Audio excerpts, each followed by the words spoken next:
Jacqui-Lee Pryce for Shadowboxruk UK. I've got two special guests today. Flipping heck. Sunday morning, Pink Tyson and Jeremiah Milton. How you doing? Good. Yeah, it's good to be on.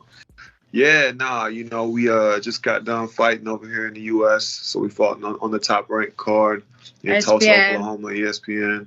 And, pre-fight, post-fight, you know what I'm saying, nerves still rolling, adrenaline still up. So, yeah, we're just talking about, moving forward. Yeah. Welcome to Jeremiah Milton to Shadowboxruk UK. First time. Look at you, eh? I didn't know I was doing an interview today, but I love it. Let's get one. That's how we should do it. Let's come to you first, Kallia. You fought yesterday in a junior lightweight contest against Carla Terez. Unfortunately, lost on points, but talk to me. Have you had a chance to have a little look at the fight? Do you know, I'm not a fighter to try to find excuse or to blame this or that. I will see the video and I see the mistakes. Of course, the truth is not make sense, the judgment scorecards. If I am honest, of course, I don't take away of my opponent was very good and congratulations. I was give draw as all the people because the one judge, he gives 76, 76. The other 77, 75. Okay. And the other 80, 72. Like I lost every round. And three judges don't make sense. I tell you again, I don't take away the win of my opponent. I respect her, but I respect her myself because both we give a war.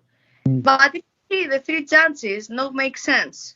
And the top rank also, the chairman, they don't make sense. They don't understand. But it is what it is. I move forward. I have already proposal again for top rank. Because, I tell to my teammate or my coach, how I am a fucking the loser, but huge fans. I'm the loser, but they come to me, all they call me Pinky, Pink Tyson. By the way, no one know my names. Also in the fight card, for example, they have his name, Carla Torres. Me, they have me Pink Tyson, And the people, they don't stay in the result, in the loss. I was the winner about what? Because they see, the pink, the blood, the cute. And I broke the stereotypes. Maybe I look like this, like a Minnie Mouse, as they told me the most. But I saw Braveheart, and I go Monday, Tuesday in the gym again. I see my mistakes. I work hard. Never I was the fighter to like the wow records. I like to give people wow shows, and many fans, they come, they tell, okay, at least you give money for tickets and you enjoy. You don't boring, I see my mistakes and I work on that. I cannot cry, I cannot be sad. Of course, the win is always a pleasure for anyone, and the loss, it's a hard feeling. But if I look back, my training camp, I was super hard worker, not lazy. And, if I tell you, Jackie, if I change something, I don't change nothing. I didn't enjoy that fight. I was so nervous because it was my first fight in America. Big arena, big lights. I tell you again, not excuse, just I tell you how I feel. If I lost and I joined that, I feel more okay. I was so stiff, very nervous. And my coach all the time tell me, have the fun. I didn't have the fun. I love the boxing, but more I was thinking, what will think Bob Arum? What will think he? What will think that? They give me again opportunity, thinking all that stuff. Because for me, huge opportunity. Because as you know, top rank, they don't like a lot of women boxing. And after Bob Arum, what he tell you, understand? And for me, it was huge opportunity to open this door. Firstly, going back to the scorecards, there is always going to be some sort of controversy over, the judging, and that's not in your hands. I think from what you're saying and from the little clips that I've seen, that you gave a good account of yourself, and I think realistically, yes, you want to get the win, but you gave a good account of yourself. That's all you can do. And you need to live in the moment. So like you were saying, you want to impress this person and impress that person, but you did get you did get another fight out of it. So let's talk about the lead up, to the fight, weigh-in, the head-to-head, close quarters, a little bit of a pushing and shoving. Talk to me about that, because I think you instigated that. This is a part of the show. Me, I love boxing. It's my party. For me, it's like dress up, all that fight clothes, all that stuff. If you see my personal life, I don't like makeups or fix my hair. For boxing, I love that I do. I love to look beautiful, to act beautiful as a person. Yes, the waiting was good. I like always, as we have told in the past, I like to keep my femininity. Yes, about my own ways to do that, it's not my style. But again, it's part of the game, the pushing. Okay. But it worked, because I think what happened was everyone all of a sudden was... So, okay, I'm going to take it back. People that probably don't know you that well, I feel that they assume that you are going to be an easy ride. That's what I'm assuming. And then as soon as we saw some of the toe-to-toe action, everyone switches on and goes, okay, this is going to be a great fight. And then let's talk about the actual fight. There was a really nice moment in there when you two would just sit toe-to-toe. And I was like, okay, Kallia, come on, darling, because you stood toe-to-toe to her and gave her some proper body shot. Beautiful work. And I can see you nodding there, Jeremiah. Yeah. I mean, let me cut in real quick. Everybody after the fight, they say, man, those girls went at it. They got down. And I mean, it was like one of the most exciting fights on the card. Hey, I had a stoppage, but all my friends was like, man, who was those girls? I am close distance fighter. I love that, the close distance. I am not bling bling. And I inspire my opponent. He likes the war, and was changing punching. But the truth is, I see my improvement with my coach I put in the gym, because we work the body shots, and I did that in the fight. For that reason, I tell you, because I'm very hard chance with myself, I have winning with knockouts, and I was crying. I tell her I didn't do that stupid. Today I lost, but I feel proud, because the mistakes was less, the goods was more, if that makes sense. It makes perfect sense. Talk to me about, you've been training at the Mayweather gym. I mean, what is that like? That amazing, that must be exciting. And like you say, I can see the improvements in the fight. Talk to me about that. How did you meet up with your new trainer? First, I have a visa the last month. After my winning the WBC title, was more easy to have visa. And that you can understand, you opened me the road to come in USA, because we like or not, America is the country of opportunity. Absolutely. And especially of any boxer. And I come in Mayweather gym. I start with 1-2 coaches. Of course, always is in my side, Mayweather Senior. He loves me, I love him, I respect him. And the last 3 weeks, I work with Coach Otis. And maybe we didn't have a long time, but was the right decision to work with him for this fight. Maybe I told you, don't come the result, but he did everything correct. I feel of my side, I was very good shoulder, because I follow everything. And Mayweather gym, you can understand, is one, if not the best, one of the biggest gyms in the. When they go athletes, like Jeriah was Olympic team. They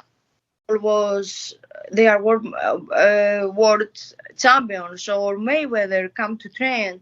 You want or not, you must give your best. Yeah. Because they don't joke. When I spar with a man, they don't look me as a girl. They look me as a champion. And in America, that we talked before, I tell you, it's more tough. especially of other country, is more tough because you must prove they don't give a fuck what titles you have, what records you have. Yeah. You must, as tell my coach, you must win the beating respect. And many times the coaches here, they tell me I'm too nice person, and here is America. I don't understand that. But today the truth is I understand, because when the girl talk me in the fight, me are more nice. I'm a fighter, but I don't like to talk shit or this or that. I am with two very, I don't like to tell names, but famous names in USA. She does. And I have very bad experience. Sister, they tell me, oh, you're the dog very bad when I spar. And for me in England, because I do in England with the best girls in England, never have that. In England were more elegant, the girls. Here they are little sad, they talk bad. After months, now they respect me as a fighter because they want to know I spar with anyone. Ava Knight and Clarissa Shields, you shared the ring with them in sparring. How inspiring was that, firstly? And what was the spar like? I tell you what, was Tuesday. My fight was today, Saturday, here. We were in the car with the coach. We got to buy the t-shirts for the fight. Oh man, he tell me, I don't want to tell the name, one other girl, to spar with Clarissa. Always find excuse a girl. Also, she doesn't spar me, big name in USA. Or that girl, I tell what, Clarissa? Me, I was in the car. She tell me, coach, she come here, she find next week to do the preparation. I tell coach, I want to spar. Kid, he tell me, because he called me, kid, you have fight Saturday, and she's super big than you. I don't give so it's Clarissa Shields. I want to spar. Really? Cool. Okay, I call her. We do very good sparring, and was very big accomplishment for me when Clarissa write public. I'm very powerful in Twitter and that. And I promise you, if she thinks, as I told her, I was powerful that day, because it was the last days for the weight cut, was big compliment for me. We did 6 rounds, and Eva go also, and I appreciate and respect also Eva. I like her a lot. She has a real guts, because was a mother and come back. Also, she was much smaller than I am, and she go in. Of course, Clarissa Shields was very good champion. She was not, I tell you, I don't care how, dick. We know dick, just to prove something. It was quality sparring. And yes, and do you know now Clarissa to text me or support me, to write public comments about me? Yeah. I feel respect.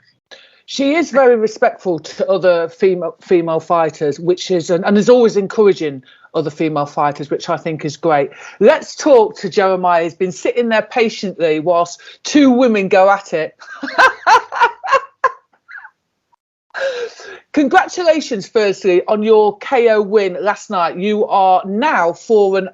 I think you knocked him down in the first round, and then it was 1 minute and 27 seconds, was it, when you finished the fight? Yeah. So a short night, for real, just kind of walked in there, waited till my people was ready to get out. You had a date or something, didn't you? No date, man. I had a date with some food, but yeah, of course, I was starving, man. I mean, don't pay for overtime, so I got to get out of there. Yeah, 100%. I hear that you have been training or sparring with Tyson Fury. How has that experience been? Yeah, you know what? Like, when you're with the champions and you're with the guys on a high level, it's a confidence builder. So what you can go in there and you can do. This opponent I was fighting tonight, just wasn't on the same level as any of the guys I've been in the ring with. So keeping that in mind, you really just have fun with it, and you go out there and do your best. So tell me a little bit. I understand you had a really great amateur career. You were part of the Olympic podium squad, the USA podium squad. Tell me a little bit about that, and then obviously you turned over into the pro scene recently. Yeah, so I had an opportunity to be with Team USA for the Olympics. I was an Olympic alternate on the silver side of things in U.S. Olympic trials. But instead of waiting around for that, I decided to go pro. And then COVID was a thing, and nobody prepared for that. So it was a lot of being patient. But in the time that I wasn't fighting, I was very fortunate to spar with a lot of the greats. I even got a chance to go to London. I've been to London, spar with Daniel Dubois, and a lot of things opened up for me and developed me as a fighter. Going into like now my fourth fight last night, that helped me to just kind of get my feet wet with the heavyweight division out there, because I sparred with a lot of guys in the top 10. So it was kind of a blessing in disguise in some way. I mean, it is great that you are making moves in the professional scenes. But do you sometimes look back and think, because obviously heavyweights, they develop later, don't they? Do you wish that you'd gone down the Olympic route, and would it have actually been easier for your career? No. I mean, you know what? Like things have to, move forward and have to progress. Honestly, I was back home in Oklahoma where we're at now, and I was doing all this training by myself. I wasn't living in Vegas whenever I was on an Olympic team. And that came with its own struggles. The amateur system in the U.S. Is pretty much, fend for yourself. And so I was a school teacher. I was doing many other things to keep my, boxing dreams alive. And making that professional switch was just the right move for me. What that says to me about you is that you've got perseverance, persistence, drive, all of those things that you need to be a champion. Thank you. I mean, it takes a lot of resolve and a lot of willpower. A lot of times, I just imagine myself, opening doors that I'm opening today. And, one thing I always tell myself, with each little accomplishment is I'm a little bit farther every time. So, just stay in there. Canelo's gym. Talk to me about that whole setup, you being in there, you getting in the work. Oh my gosh. That they're like my boys, what I'm saying? So Frank Sanchez is the heavyweight out there that I go out there and work with the most. But Eddie Reynoso, also pulls me to the side every now and then and shows me a little bit of something. So when I'm out there, and I even had Canelo watching my sparring. I'm coming from Oklahoma as a PE teacher, what I'm saying, to, out here sparring in front of Canelo, and he's, commenting on my sparring and giving a little advice. So it's just been larger than life in its own little way, but it's something that, I always felt like I was going to eventually do, but it's opening doors that I never imagined. Like Canelo being the face of boxing right now. And who knows, I end up sparring with him, because you've seen the guy won tonight that he might fight. And we were supposed to spar when I was down there, but something came up with the timing, and we didn't spar. But I'm open to spar with Canelo. I mean, what an amazing, experience to have. What would you say that you would take the most from either hearing what he said about you or even just watching him train?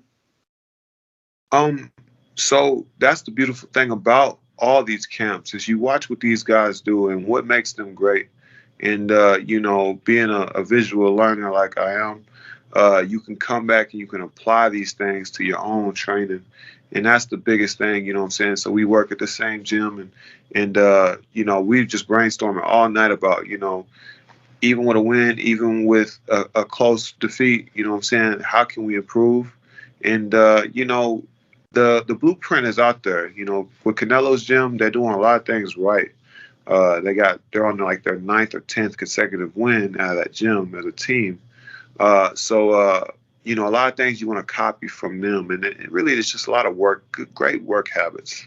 Is one of the work habits that you're talking about coming out of that gym just mad repetition? Absolutely. That is the key. They say that they got a slogan, drillers make killers. 100%. They drill. Right. They drill. And you know what? They have a good time doing it. It's a private gym. Nobody's coming in there stepping on nobody's toes. They come in, they get to work, and then after they work, they get out. So it's really great. Don't miss it. You know what I'm saying? That's one thing I always learn too, is like, know when to talk and then know when to listen and observe. In it. Yeah, so I'm just in it, you know, and the thing about it is too, you also like, you know, being thrown into this lifestyle too, just being a fan of the sport and still being the athlete that I am, you know, I'm appreciating it from all angles because I'm a huge fan. That's one of my favorite fighters is Canelo, but also I do this too. So since I do it, I can take what they're doing. I can apply it to my own. You talked about Daniel Dubois, sparring Daniel.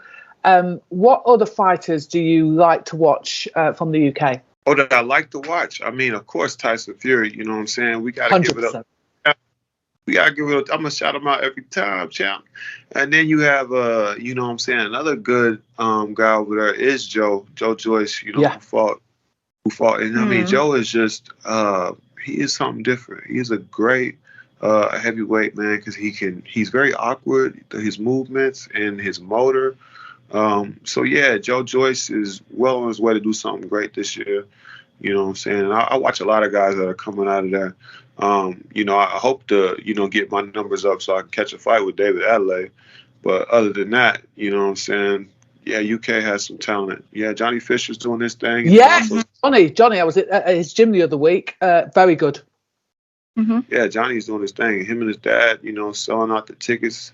And they're just some real hard. I don't know. They're kind of like what we would have in America is like the typical like hard-working American class people. But I don't know what you call it over there. They're just workers, you know. Hustlers. No, I'm joking. Out here, who needs tickets, man? Bosh. But you're absolutely right. Just talking about they're getting out there. Nothing's handed on a plate. You can see the hard work being done by the gym, the son in the gym, and the father outside is there selling his tickets. And you know what? I fully respect them. Yeah, he came out here with Joe, and we got some solid rounds in, and he wasn't even a pro at the time. He was talking about amateurs, and then next thing you know, he turns pro with Sam Jam and those guys. And, he's like killing it. Fury and Dillian White. Yeah. Wow. What are your thoughts on that? You know what? It's amazing that fight gets to happen, but you know I gotta lean towards Fury on it. The man got too many skills. I think like this. It stayed in purse bids so long. Now that's a huge number. That is amazing. Let's not talk about. Let's talk about the will to fight. Mm-hmm. You know, Gypsy King. He has a lot of heart. He don't like losing. He's competitive to the bone. You know, so I think it'll be a good fight. I just don't know what Dillian quite brings to the table with somebody so big, so agile. But you know what? It's heavyweight division. Dillian White. You know what I'm saying? Not to discredit him. Just saying he got a lot to bite off with this one. It's going to be such a great fight, and I can imagine there are going to be so many eyes on that as well. Absolutely. You know what? Like, you know, for Frank Warren to chip off so much, man, we just looking back like, wow. But you know what? I was at the Wilder and I was at the Fury versus Wilder 3. Mm-hmm. I was pretty much front row for it. And the energy in there, it just set a tone for me. I was like, wow, this is what it's going to look like to take over the heavyweight division. This is what you need to have. Because those two laid their heart out that night. And I'd never been to a fight with that much energy, and you could hear every punch. It was an all-out war. So, like, yeah, I was inspired that night. What do you think would be one of the most exciting heavyweight fights out there?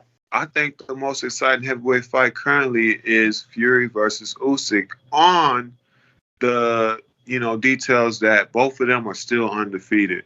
When you have two guys that are undefeated, you know what I'm saying, they get up for the pride of protecting their O. You know, and Joshua is a great champion. You know, he's been a great champion, great ambassador. Dillian's a great fighter, you know what I'm saying? But, you know, when the going gets tough and you've felt that before, it's easier to fall into that. Like, they're talking about these purse bids and other different things. And, you know, when it comes down to, like, you know, protecting your legacy that you still hold on to, I think that just a little bit more pride is in those fights. So, you know, everyone could be excited in the heavyweight division, but those are two, that would be a real prideful fight there. So what if the situation is that White wins that fight with Fury, would you still want to see the Usyk fight with Fury? No, you have to give it to whoever's the man. One thing with these rules and stuff and all the rematch clauses and stuff in there, it is holding up the process. It's holding up the undisputed. It's keeping us locked in an age of what ifs. So like when you fight somebody, you know what I'm saying, if they get you, they get you. You know what I'm saying? Like, too many times we want to see the rematch and other different things, which, these fighters, they deserve it. They do. Some of them deserve it, but at the same time, we need to answer these questions. You know what I'm saying? We need one face.